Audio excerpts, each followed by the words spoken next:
আসসালামু আলাইকুম। সংবাদে আপনাদের সবাইকে স্বাগত জানাচ্ছি। আমি ফিরোজ তোহা। শুরুতেই আরবে কেবলস সংবাদ শিরোনাম। বাংলাদেশের সর্বশেষ গুরুত্বপূর্ণ আপডেট সংবাদে আপনাকে স্বাগত। শুরুতেই সংবাদ শিরোনাম, পরে বিস্তারিত। প্রথমেই জানাবো, সুনামগঞ্জে পাহাড়ি ঢলে তলিয়ে গেছে সড়ক, বন্যার আশঙ্কা। সুনামগঞ্জে উজান থেকে নেমে আসা পাহাড়ি ঢলে প্রতিনিয়ত বাড়ছে নদ নদীর পানি। আজ পাহাড়ি ঢলের পানিতে আবারও তলিয়ে গেছে বিশ্বম্বরপুর শক্তিয়ারকলা সড়ক এবং তাহিরপুর আনোয়ারপুর সড়ক। এতে সুনামগঞ্জ জেলার সঙ্গে তাহিরপুর উপজেলার সরাসরি সড়কপথে যোগাযোগ বিচ্ছিন্ন হয়ে গেছে। খোঁজ নিয়ে জানা গেছে, টানা 2 দিন ধরে সুনামগঞ্জ এবং ভারতের চেরাপুঞ্জিতে ভারী থেকে অতি ভারী বৃষ্টিপাতের ফলে ভারতের হিন্দুত্ববাদীরা বাঁধ ছেড়ে দেওয়ায় বাংলাদেশে হু হু করে বন্যার পানি ঢুকছে। সেই সঙ্গে যোগ হয়েছে পাহাড়ি ঢলের পানি। এতে বিভিন্ন নতুন নতুন এলাকা বন্যার পানিতে তলিয়ে যাচ্ছে। ভোগান্তিতে পড়েছে লক্ষাধিক মানুষ। এরপর জানাবো, শেরপুরে বেড়েছে নদ নদীর পানি, বন্যার আশঙ্কা। শেরপুরে 2 দিনে টানা বর্ষণ এবং ভারতের মেঘালয় থেকে নেমে আসা পাহাড়ি ঢলের কারণে জেলার নদ নদীর পানি বেড়ে গেছে। এতে নিম্নাঞ্চলে বন্যার আশঙ্কা দেখা দিয়েছে। ভোর থেকে বৃহস্পতিবার সকাল পর্যন্ত জেলার বিভিন্ন স্থানে মুষলধারে বৃষ্টিপাত হচ্ছে। এদিকে থানা হেফাজত থেকে আসামির ঝুলন্ত মরদেহ উদ্ধার। কিশোরগঞ্জে নিকলি থানা হাজত থেকে এক আসামির ঝুলন্ত মরদেহ উদ্ধার করেছে পুলিশ। আজ 10টার দিকে নিকলি থানার হাজতখানা থেকে তার মরদেহ উদ্ধার করা হয়। ইউনিয়নের কারাপাশার শহরমূলক এলাকার রাজা হাওলাদারের একমাত্র ছেলে রুবেল মিয়া 22, তিনি থানা হেফাজতে আত্মহত্যা করেছেন। এবারে জানাবো, সরকারি হিসাব সংক্রান্ত সংসদীয় স্থায়ী কমিটির সভাপতি হলেন জামাতের ডক্টর সৈয়দ মোহাম্মদ আবদুল্লাহ তাহের। ত্রয়োদশ জাতীয় সংসদের অন্যতম গুরুত্বপূর্ণ কমিটির সরকারি হিসাব সম্পর্কিত স্থায়ী কমিটির সভাপতি নির্বাচিত হয়েছেন কুমিল্লা 11 আসনের জামাত ইসলামের সংসদ সদস্য ও বিরোধী দলীয় উপনেতা ডক্টর সৈয়দ আবদুল্লাহ মোহাম্মদ তাহির। আজ জাতীয় সংসদের বৈঠকে সংসদ নেতার পক্ষে চিফ হুইপ মোহাম্মদ নুরুল ইসলাম এই কমিটি গঠনের প্রস্তাব উপস্থাপন করেন। পরে সর্বসম্মতিক্রমে প্রস্তাবটি গৃহীত হয়। জানাবো, যুক্তরাষ্ট্রে প্রবাসী বাংলাদেশিকে গুলি করে হত্যা। যুক্তরাষ্ট্রের পেনসিলভানিয়া অঙ্গরাজ্যে ফিলাডেলফিয়ায় দুর্বৃত্তদের গুলিতে মোহাম্মদ মাহফুজুল হক 43 নামের এক বাংলাদেশি প্রবাসী নিহত হয়েছে। খাবার সরবরাহের কাজ করার সময় তিনি গুলিবিদ্ধ হয়ে মারা যান। এবং সর্বশেষ জানাবো, রোহিঙ্গা ক্যাম্পে মা এবং ছেলেকে কুপিয়ে হত্যা। কক্সবাজারের উখায় একটি রোহিঙ্গা ক্যাম্পে পারিবারিক কলহের জেরে গৃহবধূ এবং তার 6 বছর বয়সী পুত্রবধূকে নৃশংসভাবে কুপিয়ে ছুরিকাঘাতে হত্যা করা হয়েছে। এই ঘটনায় দম্পতির অপর এক সন্তান গুরুতর আহত হয়েছে এবং অভিযুক্ত স্বামী পলাতক রয়েছে। এই রোহিঙ্গারা বাংলাদেশে আসার পর থেকেই তারা দেশটাকে একটি অস্থিতিশীল এবং ব্যর্থ রাষ্ট্রে তারা পরিণত করার চেষ্টা করছে। তারা আরাকান থেকে বাংলাদেশে আসার পর থেকেই মূলত বাংলাদেশটাকে একটি সন্ত্রাসী রাষ্ট্রের দিকে তারা পরিচালিত করছে। এমনকি আমাদের বিজিবির সদস্যদের উপরও তারা হামলা করেছে, এমন নজির রয়েছে। প্রিয় দর্শক, এতক্ষণ শুনছিলেন সংবাদ শিরোনাম, এবারে বিস্তারিত। তবে তার আগে বন্ধুরা, অনুরোধ থাকবে এই সংবাদটিতে একটি লাইক দিন। এই চ্যানেলে আপনি নতুন হয়ে থাকলে আমাদের সংবাদটি দেখতে দেখতে চ্যানেলটি সাবস্ক্রাইব করে রাখুন। কমেন্ট করে বন্ধুরা আপনার মূল্যবান মতামত জানিয়ে দিন আপনি বিশ্বের কোন দেশ থেকে বা বাংলাদেশের কোন স্থান থেকে আমাদের সংবাদটি দেখছেন এবং শুনছেন। আর বন্ধুরা, সংবাদটি আপনার সোশ্যাল মিডিয়া ফেসবুকে শেয়ার করে বন্ধুদেরও দেখার সুযোগ করে দিন। গাজা যুদ্ধে আপনি যদি নিরীহ ফিলিস্তিনিদের ভালোবেসে থাকেন বন্ধুরা, কমেন্টে ইয়েস লিখে পুরো বিশ্ববাসীকে আমাদের এই তাজা আপডেটটি দেখার সুযোগ করে দিন। এবারে বিস্তারিত। সুনামগঞ্জে পাহাড়ি ঢলে তলিয়ে গেছে সড়ক, বন্যার আশঙ্কা।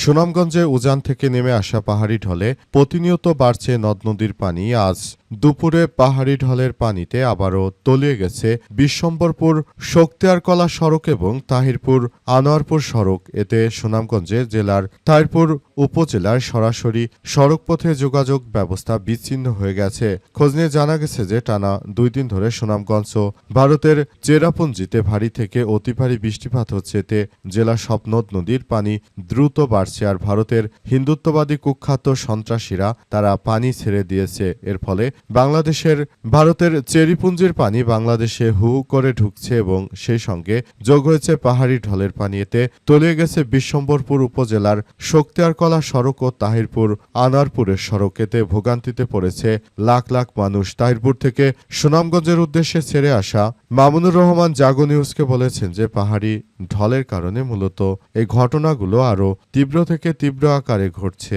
বিষয়গুলো নিয়ে আমরা খুবই হতাশার মধ্যে রয়েছে। আমরা মনে করি পানি উন্নয়ন বোর্ড এসব বিষয়গুলো নিয়ে খুব গুরুত্ব সহকারে তারা কার্যক্রম চালাবে, কিন্তু এখন পর্যন্ত আমরা তাদেরকে কোনো ধরনের কোনো কিছু করতে দেখতে পাচ্ছি না। তারা আদতে বাংলাদেশের যে একটি দায়িত্বশীল পর্যায়ে চাকরি করে তারা আসলে দেশের জন্য কি করছে সেটি আমরা এই মুহূর্তে বলতে পারছি না।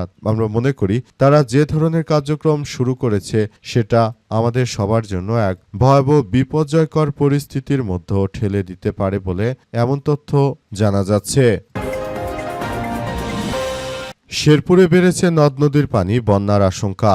শেরপুরে 2 দিনের টানা বর্ষণ এবং ভারতের মেঘালয় থেকে নেমে আসা পাহাড়ি ঢলের কারণে জেলায় নদ নদীর পানি বেড়ে গিয়েছে। তে নিম্নাঞ্চলে বন্যার আশঙ্কা দেখা দিয়েছে। আজ ভোর থেকে বৃহস্পতিবার সকাল পর্যন্ত জেলার বিভিন্ন স্থানে মুষলধারে বৃষ্টি হচ্ছে। পানি উন্নয়ন বোর্ড ও স্থানীয় সূত্র থেকে জানা গেছে যে টানা বর্ষণ এবং উজানের ভারী বৃষ্টিপাতের প্রভাবে নালিতাবাড়ি, চেল্লাখালী নদ নদী, ঝিনাইগাতির মহারশী নদী, পাহাড়ি এলাকার ঢেউফা পাগলা নদী, ভোগাই, সোমেশ্বরী, মৃগী নদীর পানি বিভিন্ন পয়েন্টে বৃদ্ধি পেয়েছে। পানি উন্নয়ন বোর্ডের তথ্য মতে আজ সকাল 9টায় চেল্লাখালী নদীর পানি বিপদসীমার 116 সেন্টিমিটার উপর দিয়ে বইছে। এছাড়াও অন্যান্য নদীর পানি বৃদ্ধি পেয়েছে। স্থানীয়রা জানিয়েছে যে বর্ষা মৌসুমে টানা ভারী বৃষ্টিপাত, পাহাড়ি ঢলে নদ নদীর পানি বৃদ্ধি পেয়েছে। এছাড়াও শেরপুর জেলা শহর হতে গাজীর খামার হয়ে নালিতাবাড়ি আসা সড়কটি পানির নিচে তলিয়ে ক্ষতিগ্রস্ত হয়ে পড়েছে। ভয়েস অব ঝিনাইগাতির সভাপতি জাহিদুল হক মনির বলেছেন যে ঝিনাইগাতির বিভিন্ন জায়গায় পানি উঠেছে। নিম্নাঞ্চলে পানি প্রবেশ করে কৃষিজমি, বাড়িঘর বাসিন্দাদের ভোগান্তিতে ফেলেছে। কয়েকটি কাঁচা সড়কও ভেঙে গেছে। সৃষ্টি হিউম্যান রাইটস সোসাইটির সভাপতি শাহজাহান তালুকদার বলেছেন এবছর ক্ষতিগ্রস্ত বাঁধগুলোর পূর্ণাঙ্গ সংস্কার শেষ না হয় আগাম বন্যার আশঙ্কায় দুশ্চিন্তাগ্রস্ত হয়ে পড়েছে সবাই। থানা হেফাজত থেকে আসামির ঝুলন্ত মরদেহ উদ্ধার। কিশোরগঞ্জের নিকলি থানা থেকে এক আসামির ঝুলন্ত মরদেহ উদ্ধার করেছে পুলিশ। আজ 10টার দিকে নিকলি থানার হাজতখানা থেকে তার মরদেহ উদ্ধার করা হয়। উপজেলার কারাপাশা ইউনিয়নের শহরমূল এলাকায় রাজা হাওলাদারের ছেলে তিনি। তার নাম রুবেল। নিহতর বাবা রাজা হাওলাদার বলেন, রুবেল আমার একমাত্র ছেলে, সে খুব আদরে ছিল।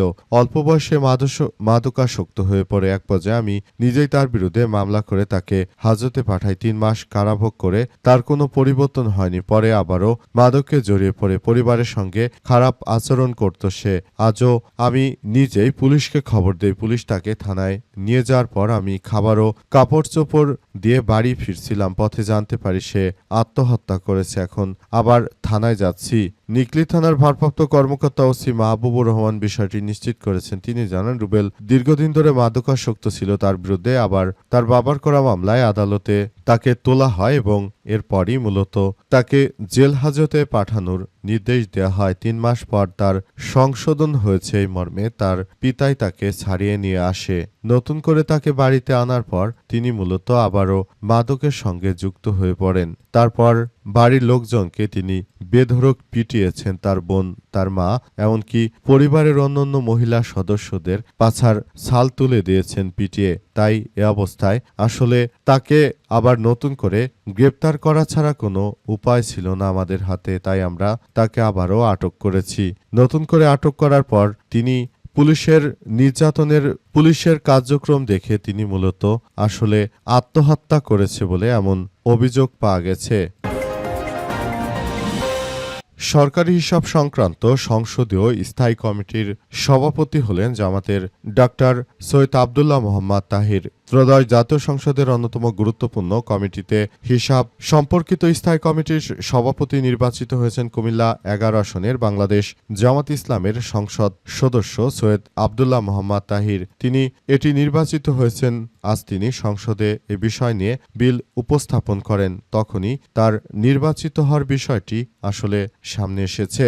জানা গেছে সৈয়দ আব্দুল্লাহ মোহাম্মদ তাহির তিনি বাংলাদেশ জামাত ইসলামের একজন গুরুত্বপূর্ণ দায়িত্বে রয়েছেন এবং তিনি মূলত বাংলাদেশ জামাত ইসলামকে একটি অনন্য উচ্চতায় নিয়ে যাওয়ার জন্য বদ্ধপরিকর। তিনি জামাত ইসলামকে সুন্দর ও সমৃদ্ধির একটি আধুনিক দল হিসেবে প্রতিষ্ঠিত করার মধ্য দিয়ে এগিয়ে যাচ্ছেন। তিনি মূলত এমন কিছু করতে চাইছেন যেটা সবার জন্য খুবই গুরুত্বপূর্ণ একটি বিষয় হিসেবে দাঁড়ায়। তিনি হিসাব সংরক্ষণ কমিটিতে থাকার মধ্য দিয়ে মূলত তিনি অনেক ভালো ভালো কিছু কার্যক্রম চালাতে পারবেন বলে এমন কথাই আসলে শোনা যাচ্ছিল। তাই তার এই কার্যক্রমগুলোর জন্য সবাই তাকে বাহবা দিচ্ছে, এমনকি সরকারের পক্ষ থেকেও তাকে সাধুবাদ জানানো হয়েছে। তার মতো একজন প্রবীণ নেতৃত্ববৃন্দ অবশ্যই যে কোনো দলেই যে কাজ করুক না কেন সেটি দল এবং সবার জন্য খুব ভালো একটি বিষয়।